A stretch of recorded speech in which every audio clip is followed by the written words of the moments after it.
A nossa primeira palestra será proferida pelo anfitrião da casa, nosso presidente, professor Roberto de Oliveira, que irá abordar o tema habitação social, a inclusão meritória na cidade. Rapidamente eu vou sintetizar o currículo do professor Roberto, digo sintetizar porque é um currículo muito extenso e o professor Roberto é uma autoridade no assunto de engenharia, seja a nível nacional ou internacional. O professor Roberto é doutorado em PhD em metodologia de projeto habitacional pela University of Waterloo, no Canadá. Completou pesquisa de pós-doutorado em influência do desenho urbano em custos habitacionais. Ele é graduado em Engenharia Civil pela Universidade Federal de Santa Catarina, especializando em engenharia rodoviária, com forte inserção na construção civil e estruturas. Lecionou graduação no programa de pós-graduação de Engenharia Civil, pós-graduação em Engenharia de Produção e Sistemas, encerrou sua participação na pós-graduação do Departamento de Arquitetura e Urbanismo. Pesquisou anualmente a demanda habitacional de apartamentos em parceria com o Sindicato da Indústria da Construção de Florianópolis, de modo a subsidiar o mercado imobiliário da cidade, para a qual também prestou consultoria pontuais em assuntos urbanos de Florianópolis. Tem experiência na área de engenharia de produção, com ênfase em metodologia de gestão em projeto e produto.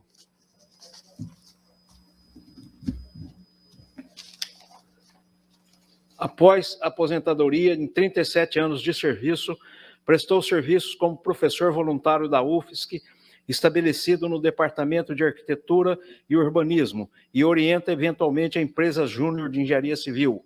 Assumiu a presidência da CE, gestão 2020-2023, onde exerceu a diretoria de atividades técnicas e culturais da CE.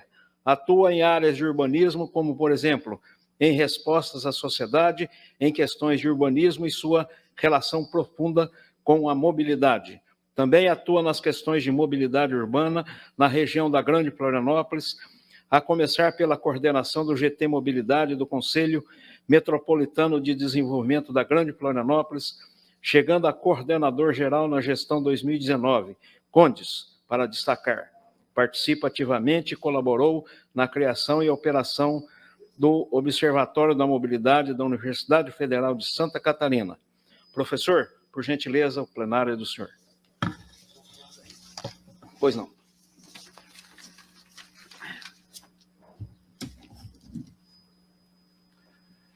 Mais uma vez, bom dia. E o que eu quero dizer é que nós devemos tratar a habitação social não como um problema, e sim como uma solução de diversos problemas e de impulsionamento social e econômico das pessoas. Como eu sou o mediador geral desse evento, as perguntas só vão ser respondidas se forem enviadas por e-mail ou por WhatsApp. Tá? Não é possível a gente abrir a palavra aqui, que a gente não vai vencer a nossa agenda, que já está atrasada. E ao final dessas apresentações da manhã, antes do meio-dia, o tempo que sobrar, nós vamos começar a discutir e homologar ou emendar esse manifesto brilhantemente redigido pelo nosso querido professor e amigo, colega de Departamento de Engenharia de Produção da UFSC, Neri dos Santos.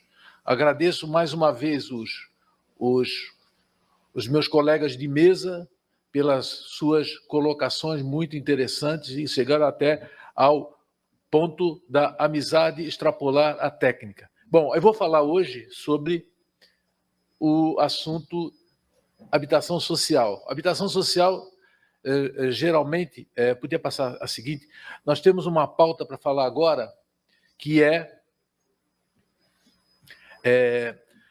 ao final da pauta, vai ter ali como é que se diz, umas considerações de ordem, apontando para onde? Para lá.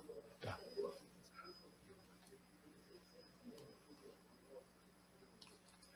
Qual é o botão esse aqui? Esse aqui. Ah, tá. Então,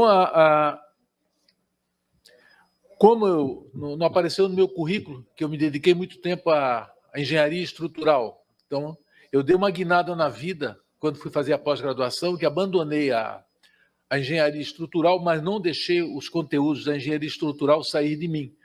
Então, eu sou muito sistemático e muito organizado na questão da habitação social. Quando entrei num domínio completamente diferente, em que a gente teve que absorver conteúdos de paleontologia, de arquitetura, de urbanismo, tendo em vista que a minha tese de doutorado apontou que o problema da habitação não é um problema do terreno em si, mas é um problema da cidade, que condiciona muitos custos, como nós vamos ver a questão a seguir. Então, o principal dessa palestra é apontar os problemas seríssimos que existem na habitação mal proposta, como tem ocorrido sempre. Então, a primeira coisa que eu vou fazer é a definição. Ninguém consegue resolver um problema sem defini-lo.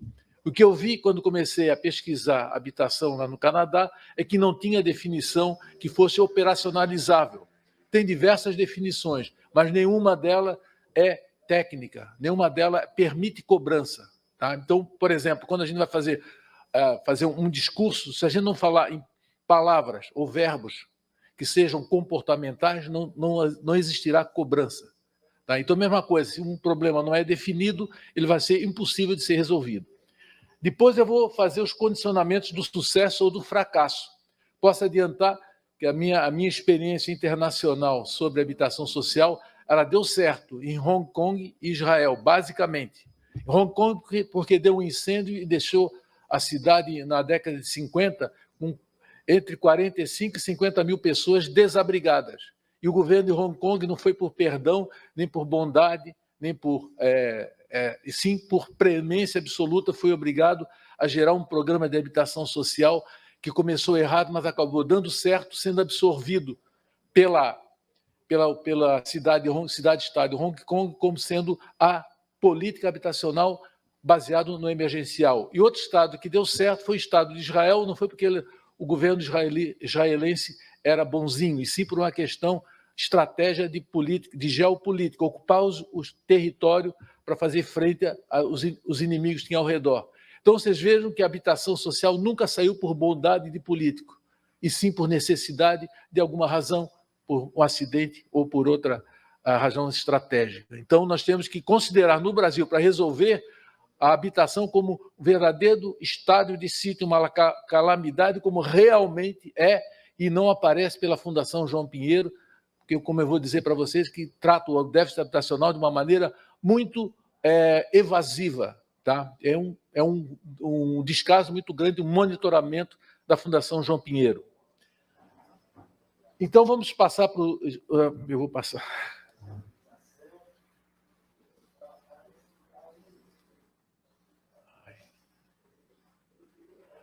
Bom, a definição de habitação, todos que falaram aqui falaram na definição de habitação, mas essa definição que foi falada aqui, ela não está nos livros.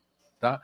Então, a única definição de habitação que eu levo em conta é a definição de John Turner, que fez um livro chamado Housing by People, Casa pela População, que a habitação tem 3 dimensões ou necessidades universais, que é a questão. A primeira é o abrigo ou a casa, a segunda é o acesso às amenidades da cidade e à vizinhança, ou seja, ou operacionalizando ou aos sistemas de água, comunicação e energia.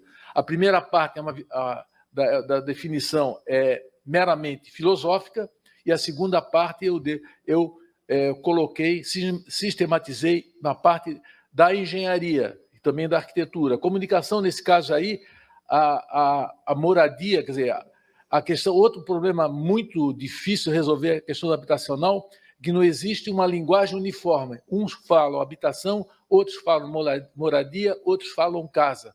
Então, é uma confusão muito grande no setor da habitação, que além de não ter definição, não tem uniformidade na linguagem. Tá?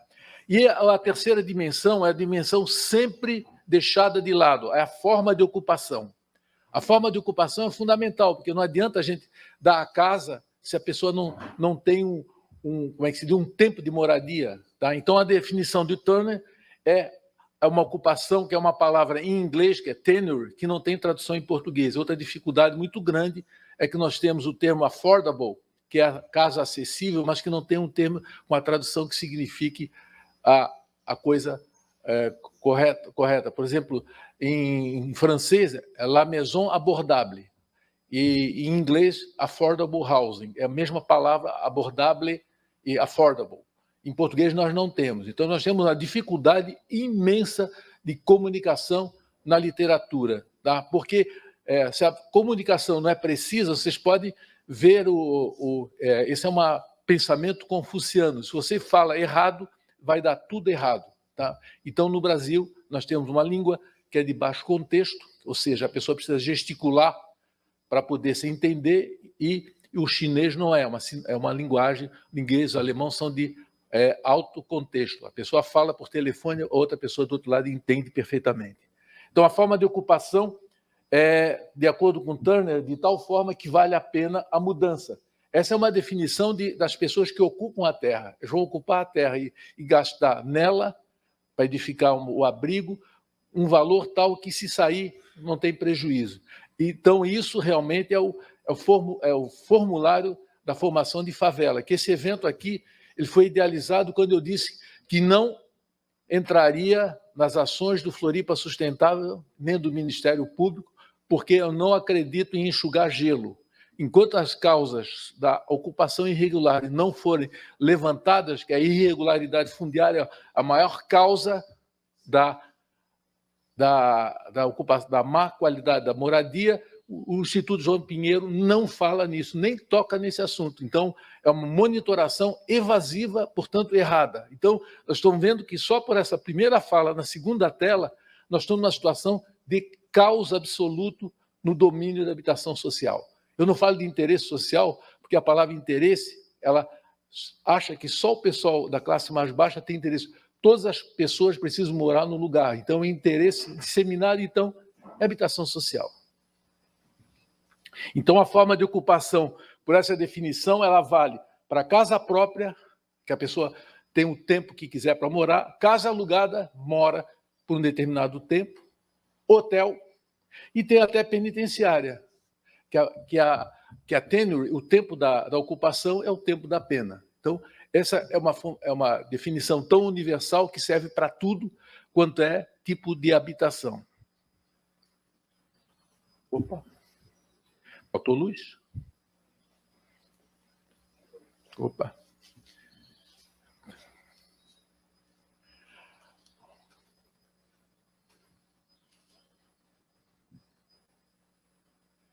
Bom, vamos passar para o item B, condicionantes do sucesso ou fracasso de um projeto habitacional. O projeto habitacional ele depende de uma densidade ou da heterogeneidade do uso do solo, e isso aí é fundamental, se não mortal, para a habitação social. Se a densidade ela não for adequada, e eu vou apresentar aí uma série de gráficos que vai apresentar custos, custos das infraestruturas em função da densidade, e a heterogeneidade do uso do solo é para garantir que as pessoas tenham fácil acesso a compras, à educação, ao trabalho, coisa que aqui em Florianópolis não existe, tá? É uma cidade totalmente segmentada, tá? Eu não vou entrar em muitos detalhes, todo mundo vê, não preciso falar. Isso aí é mortal para a habitação social. Como a ilha é incapaz de prover habitação social, eu já aprendi que quando o governo não faz nada por habitação social, o povo faz. É o que está acontecendo. Então, vou apresentar o relacionamento dos problemas que tudo remete ao plano diretor. Que eu fiz uma tese de doutorado, quando cheguei no final eu acabei frustrado. Eu descobri que a habitação social não depende nem do engenheiro, nem do arquiteto, mas vai depender muito do urbanista. Ou seja, o plano diretor da cidade deveria ser uma carta de princípios, porque a cidade ela não pode ser engessada por um plano diretor que é obrigado a mudar a cada 10 anos, então não pode ser que nem a Constituição do Brasil, que também não é uma carta de princípios, é uma amontoada de leis ordinárias, e o plano diretor não pode seguir a Constituição. Tem que ser uma carta de princípio, mas tem que ter o apoio legal que apenas faça uma regulamentação para acompanhar a dinâmica da cidade. Então, tem que ter uma peça jurídica, não pode ser pesada, e é a forma de lei, sob o formato de lei, para garantir a questão da organicidade da cidade. Tá? Não pode estar tudo no plano diretor, porque toda vez que tem um plano diretor para ser discutido é uma briga incrível, e nós estamos sem plano, não sei se nós estamos com plano diretor, porque eu não vou acompanhar mais a audiência do plano diretor, porque eu me recuso a participar da maneira como Florianópolis desenha um plano diretor. O plano diretor é tão mal feito que ele tem que ter um plano de mobilidade. Olha, se o plano diretor não for uma carta de princípio, automaticamente não haverá jeito para a mobilidade. Então, na hora que se faz um plano de mobilidade para a cidade, está decretando a falência do plano diretor. Porque o plano diretor que não condicione corretamente a mobilidade, então não é plano diretor, porque não dirige coisa nenhuma. Os planejadores da cidade, isso é uma coisa importante que o Neri chegou a falar ali, os planejadores da cidade deixaram e abandonaram o verbo acessar, que é a segunda necessidade universal da habitação, tá? Ou seja, interagir com pessoas, inclusive, principalmente, né?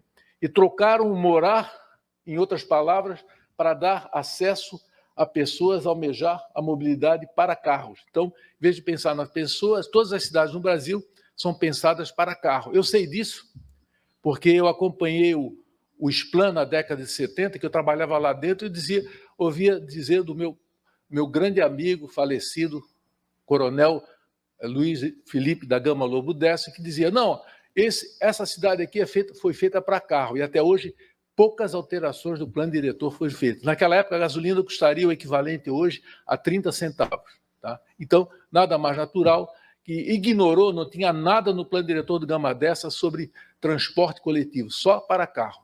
Tá? Então, a cidade não modificou isso ainda, e a maioria das cidades brasileiras que foram modernizadas em função nos planos diretores norte-americanos, onde existe o tráfego hierarquizado, que é uma falência total, que não dá mobilidade, só dá engarrafamento. Então, os custos urbanos são afetados da seguinte maneira, quando o plano diretor é feito dessa maneira aí. Em primeiro lugar, custo de infraestrutura. Vocês estão vendo aí que está meio longe, né? Mas estão vendo o custo total, e lá embaixo estão as densidades, habitantes por hectare, começa com 5, 10 embaixo. E à medida que vai crescendo a densidade, o custo das infraestruturas em geral, o deputado Edinho, tá aí. A sua pasta está aí, a infraestrutura. Ela cresce. Então, em azul, tracejado em azul ali na vertical, está a densidade das cidades historicamente sustentáveis, cidades resilientes, que tem aquele valor ali no tracejado de azul. E em vermelho, tracejado em vermelho, estão os custos da cidade de Florianópolis, que tem a densidade média de 7 habitantes por hectare. Ali embaixo está numa pesquisa vou mostrar isso aí está em dólar de 1978. Eu tenho uma regra de conversão que bota o dólar para o ano que vocês quiserem. Quem quiser saber disso, tá?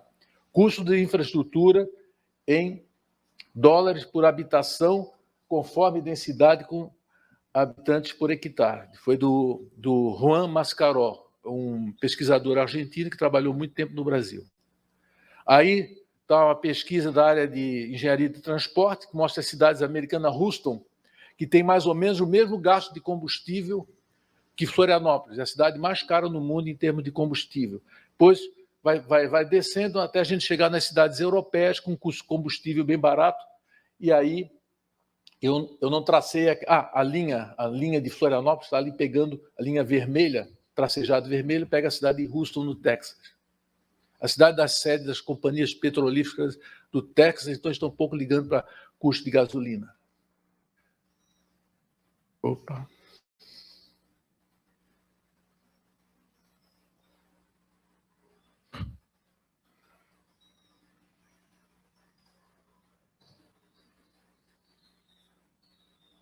Aí uma espécie de grupamento que as cidades australianas e norte-americanas têm um comportamento bem diferente das cidades em vermelho que são da Europa. Quem é que gosta de fazer turismo nos Estados Unidos vai visitar a cidade de Phoenix, no Arizona. Tá? Uma cidade que nem para os moradores é coisa boa. Quem vai fazer turismo vai fazer aonde? Não é a Europa, né? A não ser que queira fazer turismo de shopping center. Aí vai para os Estados Unidos. Aí está o custo, outro custo urbano, que tem em tracejado azul, o custo das cidades sustentáveis, e em vermelho, que nem alcança as linhas das tarifas do transporte público, tá? Em vista da densidade muito baixa. Vocês estão vendo que todas as curvas elas têm similaridade, todas elas são exponenciais. Crescem demais o custo, tende ao infinito quando a densidade tende a zero. Bom, agora vamos ver os efeitos nos custos imobiliários. Eu não estou conseguindo ler a minha coisa aqui. Acho que eu vou botar o meu óculos. Bom, esse aqui eu estou trazendo números, porque contra números não tem argumento. Tá? Pode ser que é bom ou ruim, mas se a gente quiser habitação social, ou segue a matemática, ou então vai continuar como está. Então, por exemplo, com atributos de 4 localidades diferenciadas, os custos, como a densidade afeta os custos imobiliários. Lá na última linha está o valor de venda por habitante em dólares por metro quadrado. Na baixa densidade, o metro quadrado valoriza, o custo é $3.000. Quando um pouquinho mais alta, passa para $4.300, o valor da moradia. Na parte central, com a densidade mais alta, que é a cidade de North Beach, 19, quase $20.000 o metro quadrado, valor. E na área metropolitana, como por exemplo, Manhattan, maior ainda, é um custo imenso. Quer dizer, o valor imenso. O que significa custo habitacional? É valorização de IPTU. Por exemplo, então a taxa de IPTU, a prefeitura arrecada muito em áreas que têm alto valor imobiliário e arrecada nada em baixo valor imobiliário. Não é possível transporte coletivo, que a densidade de transporte coletivo, para ter lucro absoluto, só acima de 80. E lucro relativo, se a cidade for totalmente plana, sem acidente geográfico nenhum, é 20 habitantes por hectare. Florianópolis tem 7 habitantes por hectare. Então, está com valor 3 vezes abaixo do mínimo necessário. Mas Florianópolis tem que ser o mínimo de densidade habitacional para ter sucesso em transporte coletivo, é 80 habitantes por hectare, mas não tem.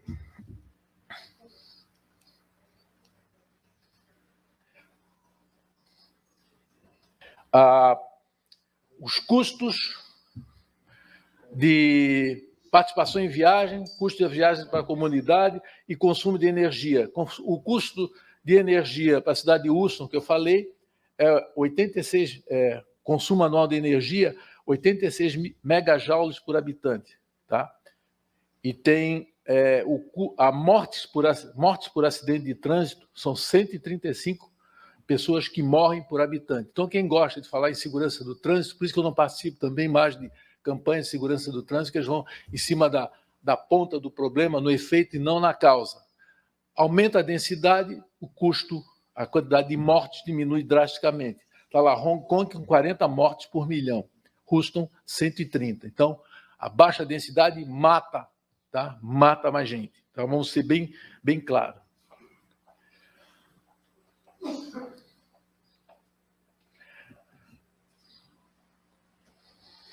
E agora, coisa que interessa ao pessoal da arquitetura, que o descoberto, em uma série de eventos que eu fiz sobre habitação social, o CTAB, que eu parei de fazer porque a gente ia lá na Caixa Econômica Federal para pedir auxílio e tem que se humilhar, enquanto eles financiam fortunas para time de futebol, para pagar alguma coisa para evento social. Por exemplo, agora a gente pode pedir auxílio, mas eu pedi só para dizer que eu não pedi, eu pedi. Tive certeza que não ia dar. Agora fico com a certeza, porque eu sempre achei que eu já orientei diversos funcionários da Caixa Econômica Federal, eu não posso dizer o nome, eles disseram que aquilo lá é um banco, não é uma agência de fomento habitacional. Então, banco e habitação social não combinam. E está aí um exemplo. Os projetos de habitação social são descuidados e aparentemente feitos às pressas quando são feitos, e fora do contexto da sua cidade. Como a habitação é um fenômeno local, nós não podemos pegar um projeto que serve para o Nordeste e aplicar aqui e vice-versa. Mas no Brasil, como na Rússia, eu tenho um trabalho que critica o antigo regime soviético, que tudo era centralizado em Moscou. Então, quem estava no Afeganistão, que é um país quente pra caramba, ou frio no inverno, passava mal na habitação social lá da União Soviética, porque era feito para, por exemplo, caberia perfeitamente na Sibéria, mas no Afeganistão não cabe. Não pode centralizar. Eles são, o projeto, o maior problema, isso aí quem vai ver no meu livro vai ver que são segregados espacial e visualmente. Eu sou absolutamente contrário a qualquer forma de loteamento, e especialmente a habitação, como é que se diz? Áreas especiais de interesse social. As ZEIs, zonas especiais, são absolutamente condenáveis, porque ali moram os pobres, ali moram as pessoas que são os párias da cidade, e nós vamos deixar vocês morando à vista de todo mundo. Não pode ser. Inclusive, o título do livro saiu, vocês estão olhando ali no Habita Floripa, tem uma perspectiva, aquilo ali está um modelo de habitação social, ela tem que ser inclusiva, ela tem que ser no meio da cidade, em pequenos números, de tal maneira que a habitação social não seja identificada, porque se identificar é um crime de segregação.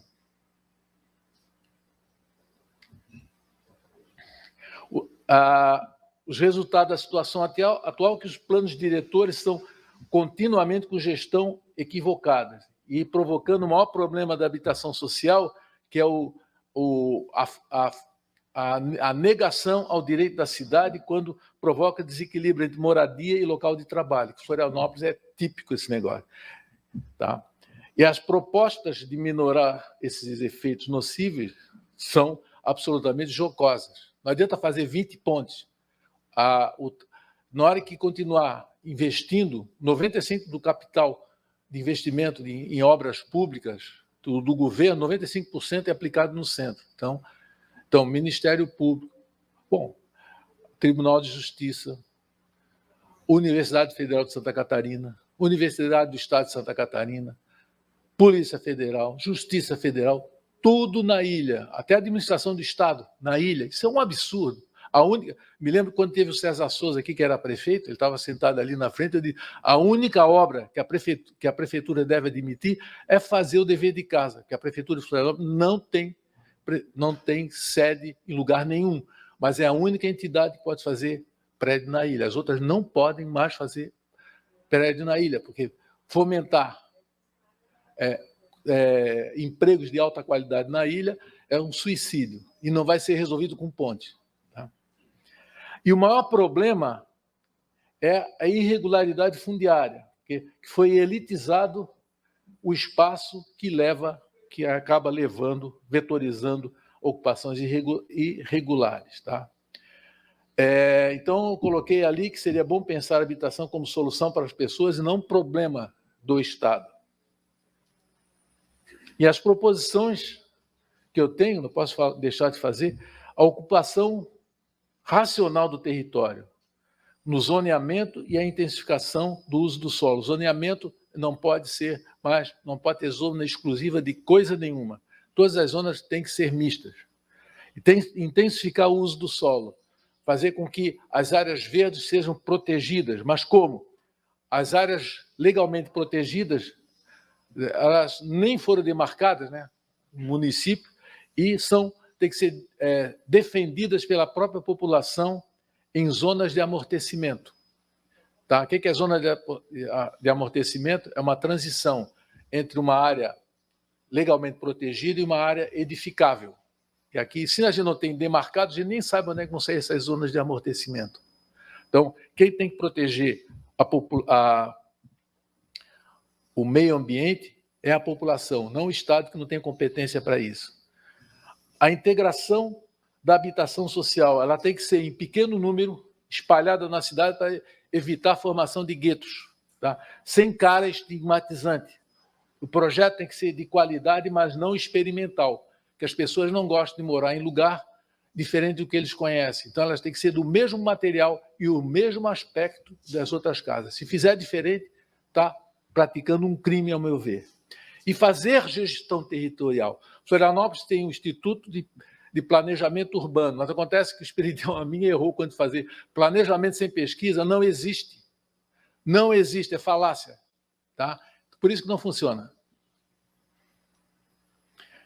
E agora eu vou falar sobre as falhas administrativo-gerencial. Primeiro, já vou falar mais uma vez da Fundação João Pinheiro. Informam o déficit habitacional do Brasil de maneira incorreta. Enumera como ônus excessivo do aluguel, coabitação, habitação precária, adensamento excessivo, como os itens mais citados. Porém, nada se fala em irregularidade fundiária, que é o maior problema, nem saneamento básico, que é outro problema, inclusive, de saúde, não é mais problema só de habitação. Mas a habitação, para mim, é só aquele tripé. Acesso. Acesso é o quê? Serviço de água, energia e comunicação. Então, o serviço de água é a água potável e a água é resultado dos tratamentos, tá? Nem da falta de mobilidade, que é um problema, eu acho que o problema mais sério da habitação, que corrói a renda da pessoa, corrói a paciência e corrompe a sociedade. Em seu método de pesquisa, que eu acho completamente equivocado. A Fundação Getúlio Vargas foi contratada pela Fundação João Pinheiro, por meio da entidade de ensino e pesquisa, FG Meu Rio, e descobriu que, estou citando as palavras do relatório, a complexidade na distribuição de competências no Brasil, que pode levar a problemas tais como atuação estatal descoordenada, possivelmente antagônica. Nós, no ACT, lá com o Ministério do Desenvolvimento Regional, tem que apontar essas coisas. É uma confusão a gestão da habitação no Brasil. O primeiro caso de confusão absolutamente imensa é que as coisas acontecem no município, não no Estado, e as prefeituras não têm acesso a dinheiro para habitação. Quando a Cibele falar, se lembra que nós fizemos, no final do século passado, uma proposição de conseguir dinheiro para a prefeitura de Florianópolis, conseguir dinheiro para tocar algum programa social por mais, e depois foi esquecido, engavetado. Possivelmente antagônica, diluição de responsabilidade, ou seja, na hora que a gente dilui a responsabilidade, administrativa e gerencialmente é um caos. O princípio básico, um dos princípios básicos da administração é delegar corretamente e atribuir responsabilidades e deveres. Se não tiver essas duas coisas, não funciona. Com a delegação diluída de responsabilidade, não se consegue nada, a não ser a confusão que eu falei no início. A habitação social no Brasil é um caos, porque é uma confusão, a começar por falta de definição e falta de linguagem homogênea. Aí tem uma afirmação lá, falta de clareza no que tange a quem planeja. Existe planejamento? Quem executa, quem financia e fiscaliza é um verdadeiro entrave a qualquer melhoria. O próprio órgão que faz a monitoração do déficit habitacional concorda com a bagunça que está. E a falha administrativa gerencial do anexo 2, eu falo da Lei 6766/79, punição ao loteador clandestino. Quem quiser pode ler. Mas aqui em Florianópolis acontecem muitas obras clandestinas e nunca vi um loteador clandestino ser, ao menos, citado. Não é nem citado, não é condenado, não é nada. Então, se não existe essa punição, que é uma punição tão... de 1 a 4 anos, o cara não vai preso.